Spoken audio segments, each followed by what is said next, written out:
So, Michaela, as we sit here in your home studio to record today's podcast episode, I'm looking at this four-legged furry creature at your feet here, Ella. We haven't had an update for a while. What's the damage bill up to on the furniture and stuff? Well, we've had her de-sexed and had some trainers and psychological people deal with her.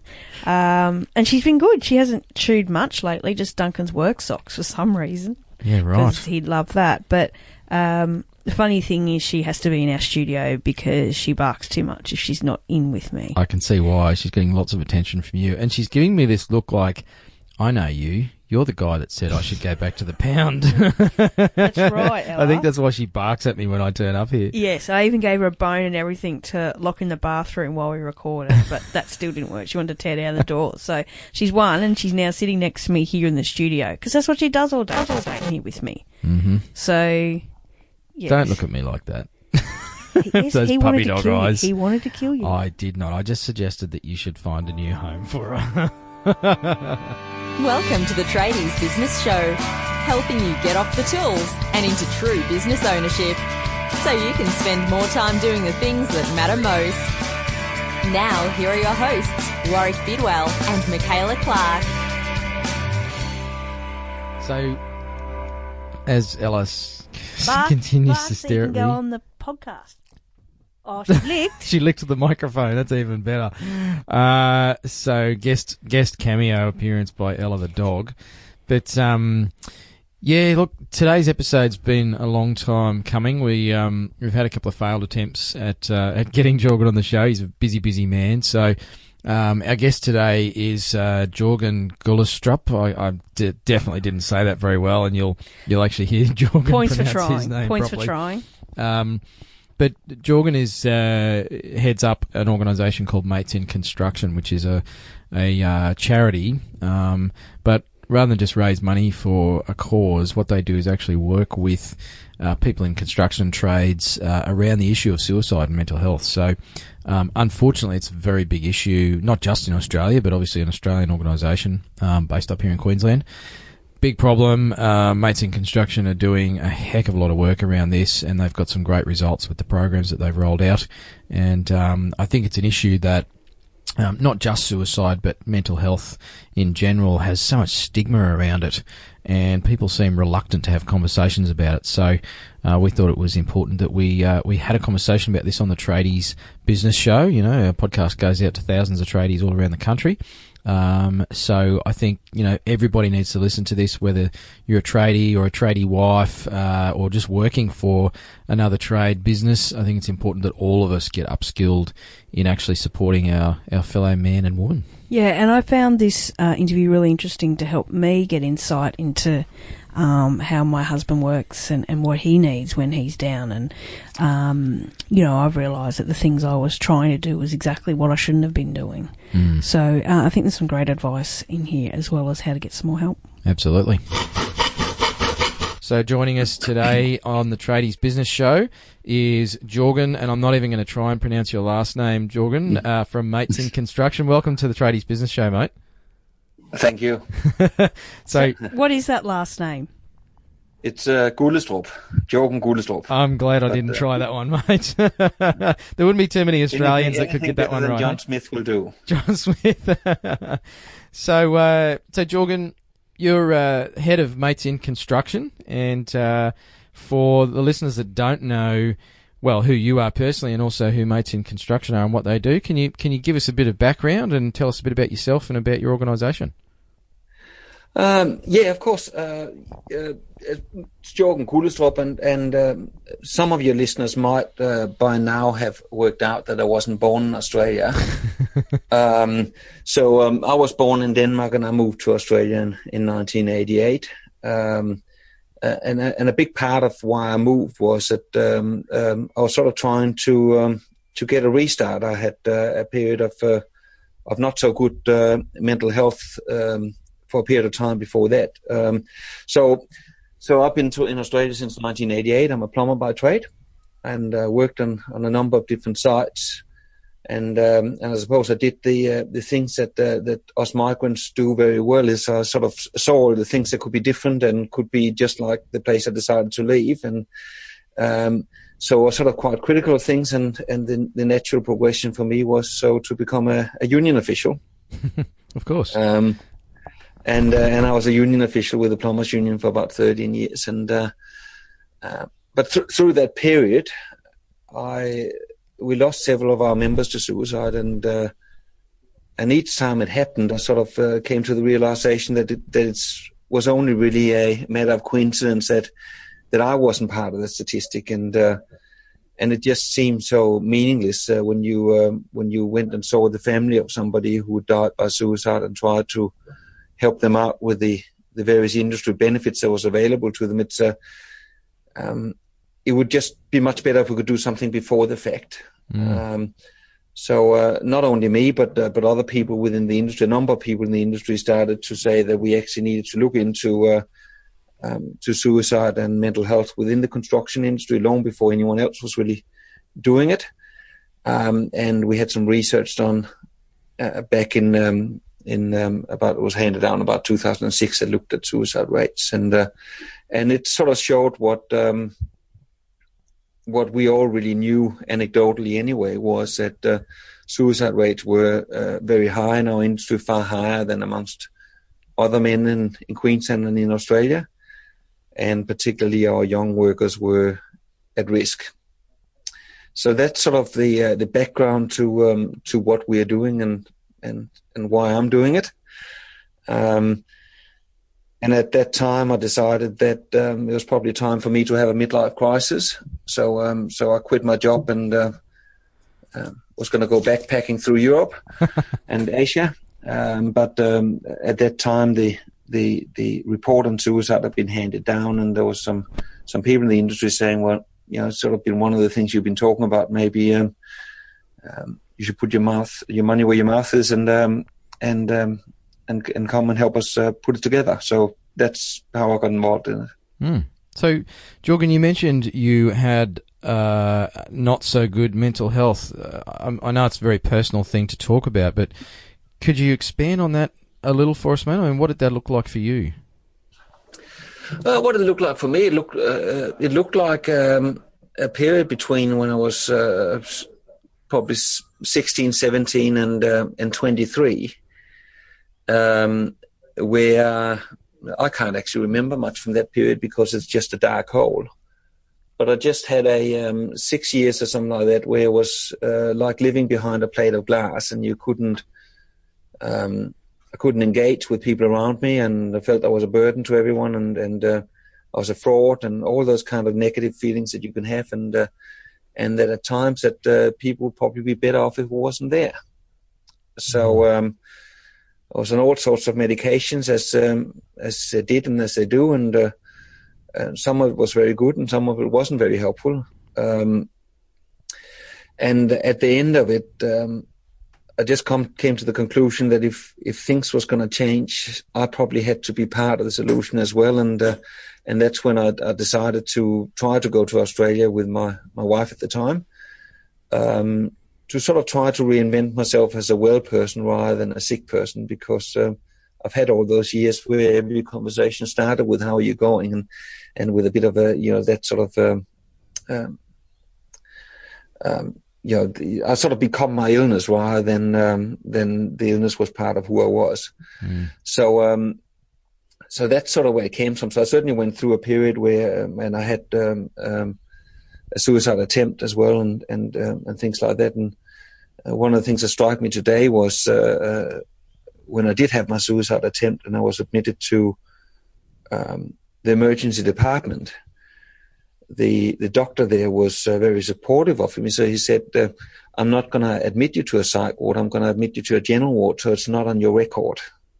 And that sort of made me think, is it actually that, do we have so much stigma around mental health that it's actually better to deny people the best possible professional treatment so they don't get exposed to the stigma around mental health?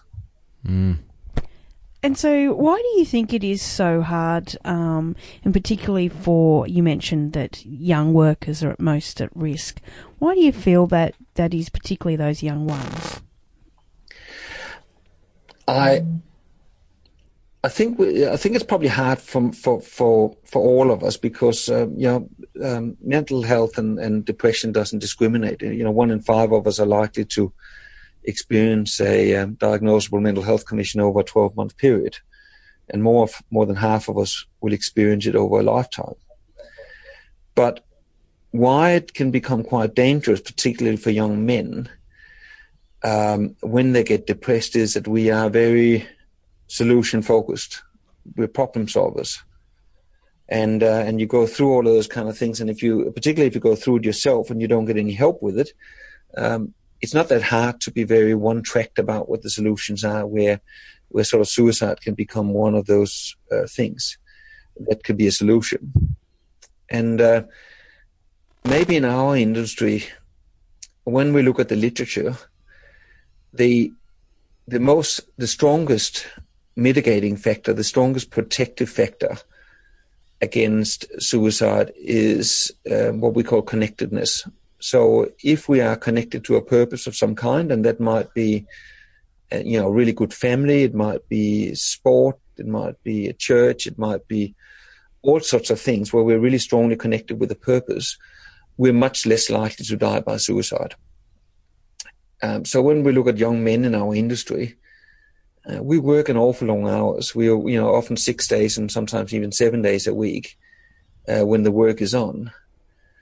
So if you want to connect the way that young people might want to connect, so maybe through sports or something like that, it's actually very difficult to do while you're working this industry. And maybe then we substitute those connections with Friday night in the pub, or with social media, or things like that might not be the most healthy ways to connect.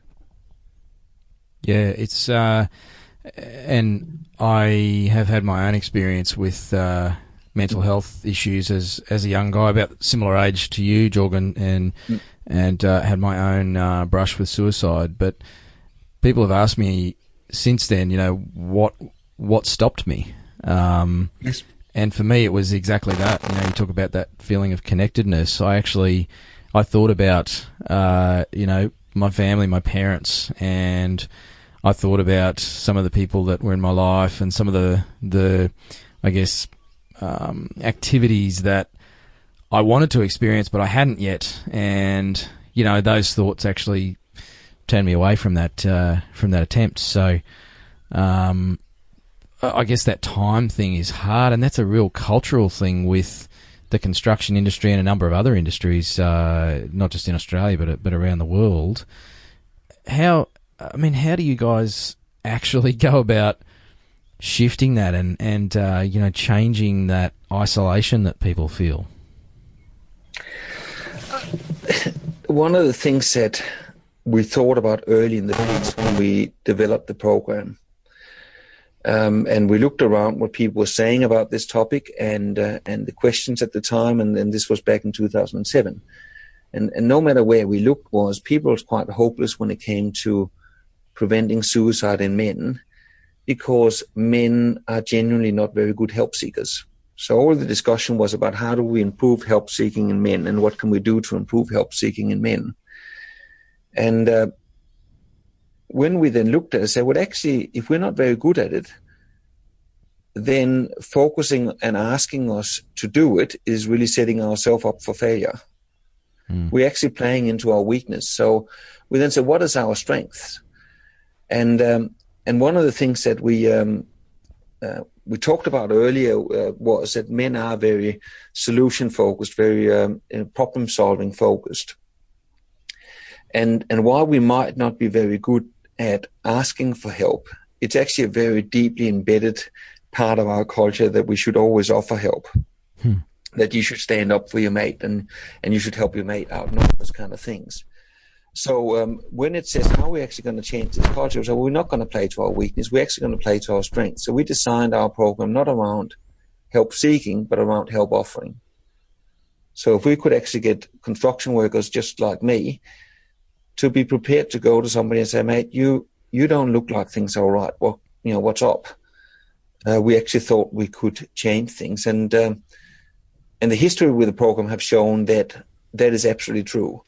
Men are great help offerers and really prepared to do it and do it extremely well, as do women. But it's in the context of a thing where we might not actually be good to ask for help for ourselves. We're certainly always good with offering advice and offering help to others, and that's really the strength we're playing to. It's really interesting because my husband is a tradie, and there's been a number of times that he's really struggled, and I think he's really needed some help. And, I've talked about saying, you should go talk to someone, why don't you? And no, I'm right, I'll handle it myself. And I kept thinking, how can I get him to get some help without forcing it upon him, but him making the choice? And it's just so interesting that you say that I felt like, if his mates had reached out to him one-on-one or, actually started that conversation, that they could have really helped him come out. Because he often says, I've got no one to talk to. So, and he doesn't always want to talk to his wife about things, and I get that. So it's just so true that they do need those people to offer that help to them. Well, there's so much of our identity sits in that, isn't it? That we are the fixers. I certainly know at home that I'm not a licensed electrician, but if the toaster's not working, my wife is coming with the toaster with me for fixing it, or if the door is sticking or anything like that. My role in the home is a fixer. My wife is doing most of the relationships around the family and around the friends and the social diary and all those kind of things. She does that much better than me. So it's about actually saying, well, let's just stick to within the area where we're good. The other thing we should note is that what we know from the literature is that people who die by suicide generally, we can never completely generalize, but people who die by suicide generally don't want to die. They actually desperately want to live. But often they come to a place where they think that that's the only solution they got left to them. And therefore it's so powerful when somebody else walks up next to you and say, mate, you're not right, can I help you? Because we as long as it sort of feels safe for us to do, we will reach out in those circumstances and say, well, things are a bit tough and I don't really know what to do and whatever, so on. And we don't actually need a lot of hope to pick another option than suicide. We don't need a lot of encouragement. We just need a little bit at the right time. So that's why it can be so powerful, even just to ask the question, are you okay? Yeah, and just back on, that fixing, I know when my husband is particularly not in a great place, that he will actually go, I need to go build something. And so he will go out into the yard and he will build something or add something to his shed, and that's his way of dealing with whatever's going on. So it's really interesting that's really helped me understand his behaviour more. That's where we feel home. It's where we get our identity from. I'm a plumber. That's me. Yeah. So, that's true. So, Jorgen, Mates in Construction, this thing kicked off, what are we talking, like 15 years ago now, 10, 15 years? Nah, 2008. So, okay. So we've been around for 7 years. Right. And 7 years and a bit.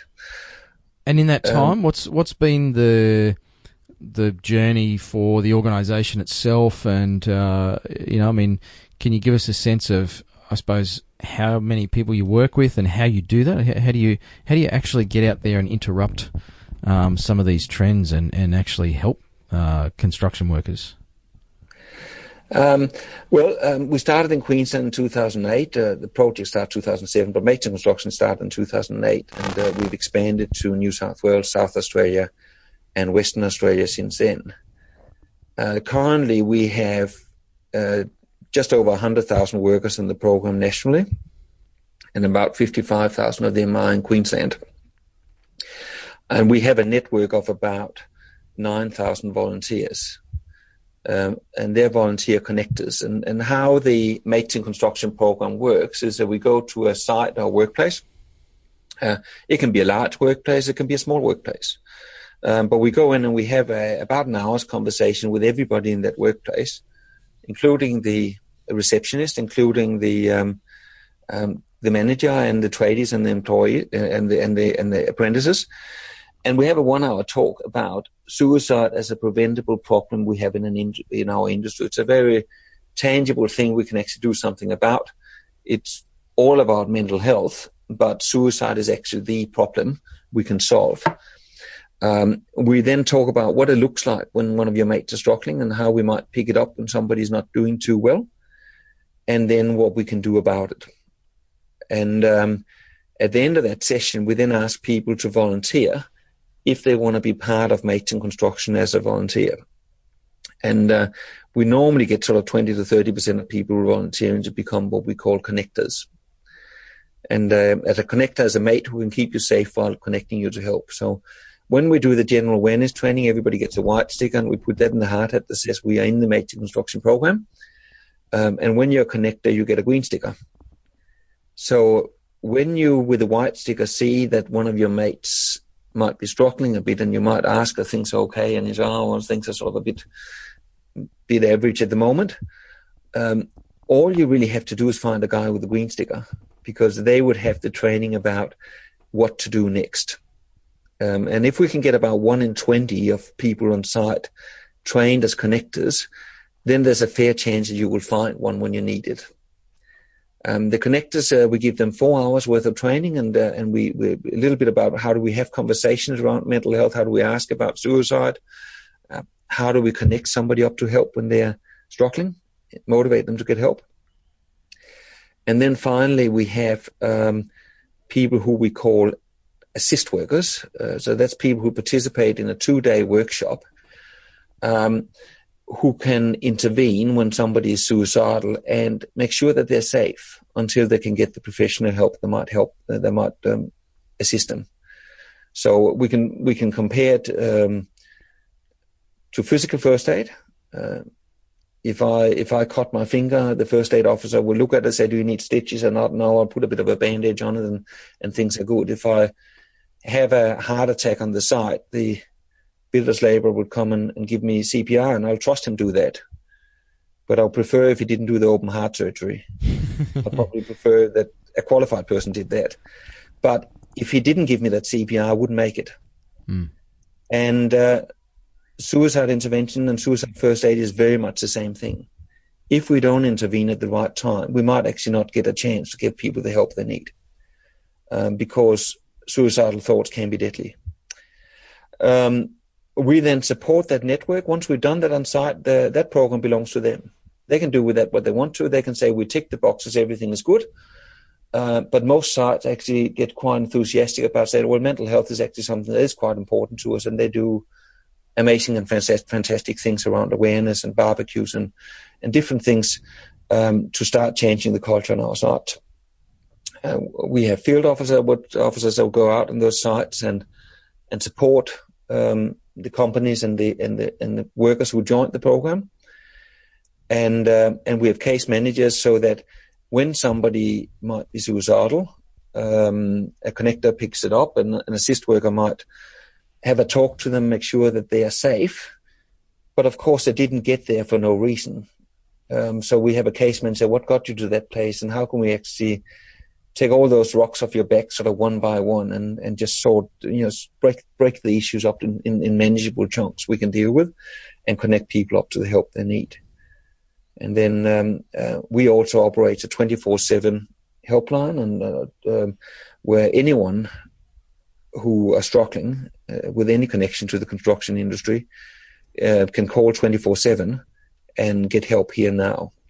And if anyone want the number for that, that's 1-300-642-111. So 1-300-642-111. If anyone want any advice and help immediately. And that's something I was going to say, Jorgen, is, I guess from the perspective of your organisation, you're working with some of those sites where, there's a number of tradespeople in one place, which makes it easier for you guys to get in front of the most people.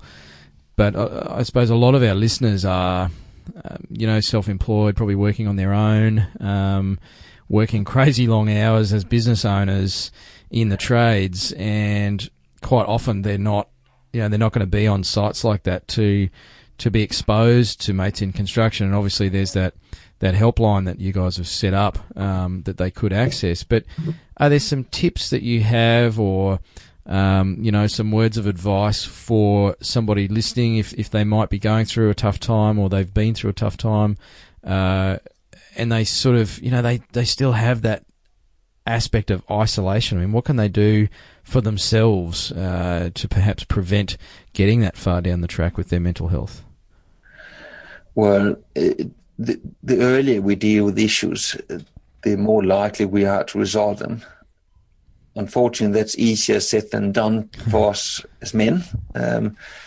We tend to not do that, but of course, if we deal with something while it's a minor issue, it becomes a lot easier to deal with. I want to say something specifically about the thoughts of suicide.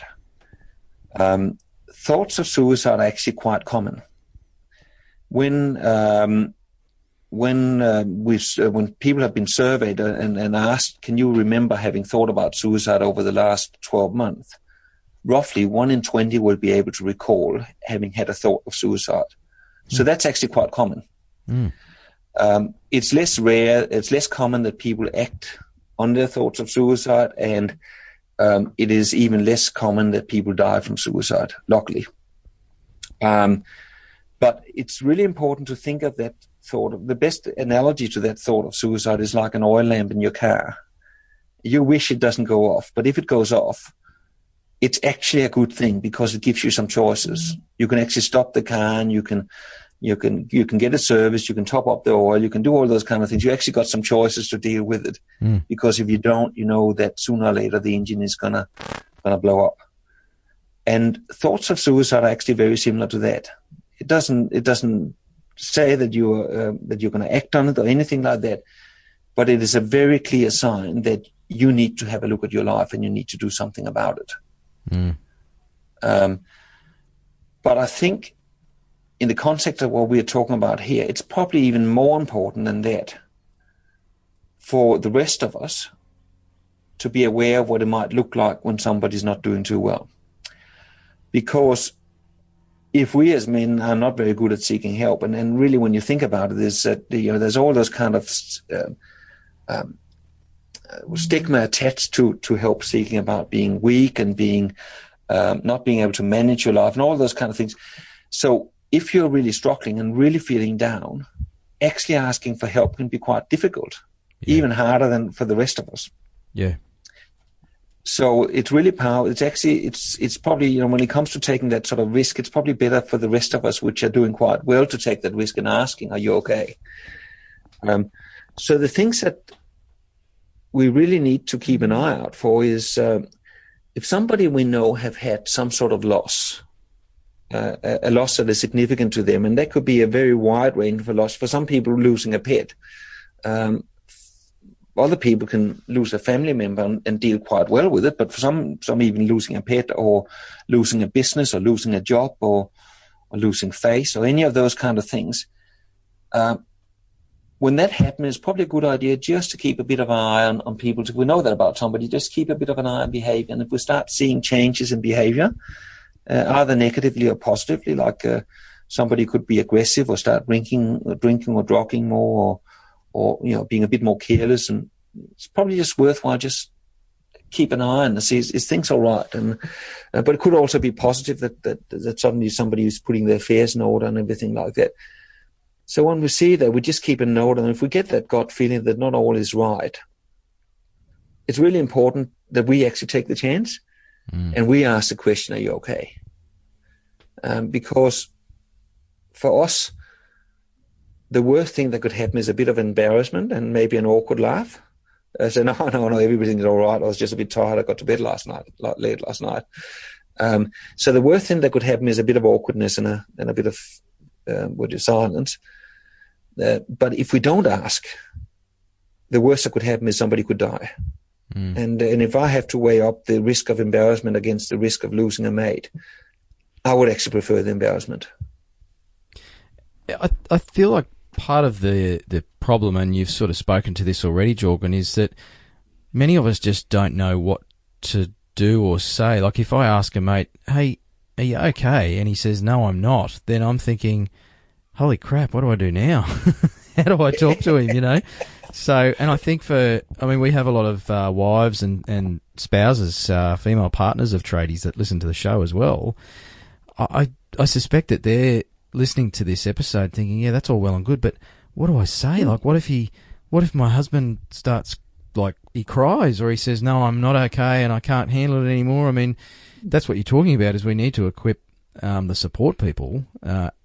Again, are there some simple things they could do, or I guess, you know, I mean, it's a difficult area and it obviously requires some good training and education, but are there some simple things that support people can do once they've asked that question, you know, if they take that risk?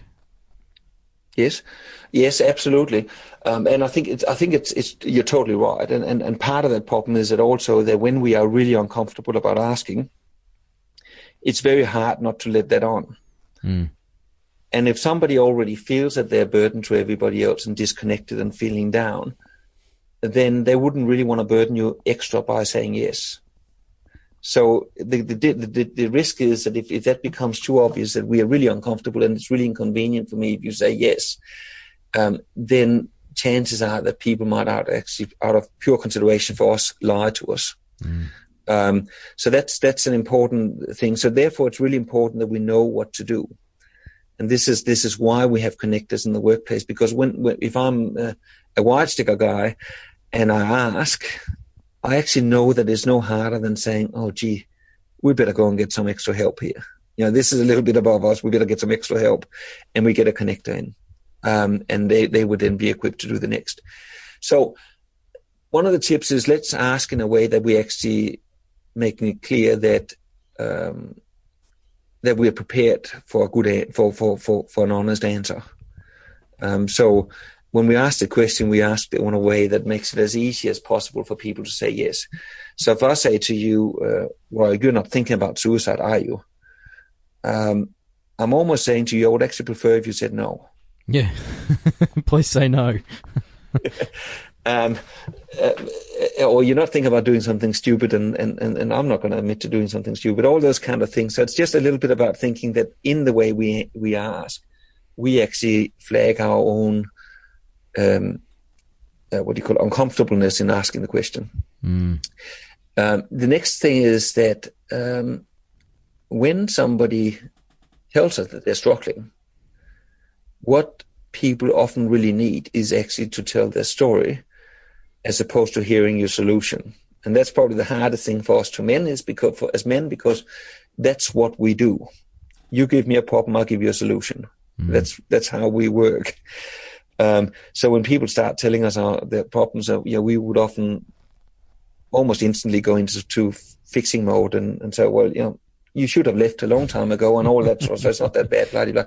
Well, that's not particularly helpful at that time. And often can make it somewhat worse because then they just feel more acutely aware of their failings. Exactly. So much more, let's just talk about this. It sounds like you're really doing it tough. And yeah, I haven't been there myself, but I can certainly feel that you're not too happy about it. And at some stage, it might just be a good idea to agree that we probably should get some help here. See, for people who suicide, we often think there's only two options. We often think that the option is either to live with the pain we're in or to die. And actually, there's a third option that sometimes we can see when we start talking about it. And the third option is just not to do anything now. Just wait and see. Because sometimes things works out and, tomorrow's a different day and all those kind of things. So sometimes even just say, well, maybe we should just give it a breather for a day or two, or go and see your doctor, your GP, or call up the mates in construction hotline and let's talk to someone. that's really useful. Yeah, it's really just about taking a pause, isn't it? Taking time to reflect and not having to rush any action, whether it's the fixing solutions or whether it's the, the more drastic decision to go through with it. Okay. So, and it's really important to understand that suicide is not an illness. Suicide is not a condition of an illness. Suicide is a behavior. It's a choice. It's something we do. And given that it's a choice, obviously there's a link between people who have mental illness that might more often choose to suicide than people who don't have mental illness, and so on. But given it's a choice, we can always give people options, and we can all have a role. It's not all doctors and secret squirrel stuff with psychologists and see people like. It's actually very powerful for just us as ordinary people to care and take the time to listen. Yeah, it's ironic in the age of social media that we have more people feeling more disconnected than ever before, and yet we have all of this amazing technology which is supposed to keep us all, in touch with everybody. So I think, some of the old ways of reaching out and grabbing a cup of coffee or a fizzy water or something with your mates, or making time to sit down with your spouse or whatever it might be, and actually having some of that physical social contact, I think, is very powerful as far as therapy goes. Yeah, I don't know about you, Warwick, but when I was at the space where suicide was an option for me, I certainly felt that it was much more complex than I could put in 160 characters. Yeah, absolutely, mate. I mean, I couldn't even think of picking up the telephone and articulating it. So put it down to 160 characters was just about impossible. That's right. So, Jorgen, thanks very much, mate. Look, I know it's we really appreciate you sharing your personal story. I know for me, regardless of the fact that my serious brush with suicide was over 20 years ago now, it's still it's still a big thing to talk about that. So thank you for that. As far as our listeners either accessing Mates in Construction or supporting the organisation, what's the best way they can get in touch with or find out more about Mates in Construction? If anything we've been talking about here have sort of stirred something up, the best thing to do is to call the 1300-642-111 number without delay and talk to somebody about it. If you're in a workplace and say, well, actually, we wouldn't mind having a field officer coming out, having a chat to us about mental health and suicide prevention and maybe even run some program there. If you're in Queensland, simply just call our office on 07-3833-1140, 07-3833-1140, or send us an email. And really, really important, we are a charity and we rely entirely on the generosity of our industry. We get a bit of money from the federal government, but we don't get any money from the state government, and we are relying on donations and support from the industry. So if you have any spare cash coming up to the end of the financial year, there's tax-deductible donations to be made. They could also be made in the start of the financial year. We're quite open to that. Any time of the year is fine. If you have a barbecue on site, a gold coin donation, or want to start knitting and selling it, whatever you feel like doing, we're certainly happy to be the beneficiary of it. Great stuff. And we'll put those numbers and a link to the website and everything in the show notes for this episode. Jorgen, one final question, mate, that we like to ask all of our guests, and I think today it's particularly important, is if you had, well, instead of 1,000 tradies, we normally ask if you had 1,000 tradies in the room, what's one piece of advice? I think we'll ask you, if you had every single tradie in Australia in a room, what's one piece of advice you would like to leave them with, mate? That is that we can make a difference, that we are not bound to the suicide rate and the mental health rate we have. We don't want them, and we can change it. We don't have to rely on anyone else to do that. And in Queensland, we have changed it. Our suicide rates have come down, and if we do more of it, we'll get better results. Great stuff, mate. Well, look, thanks again for coming on the show.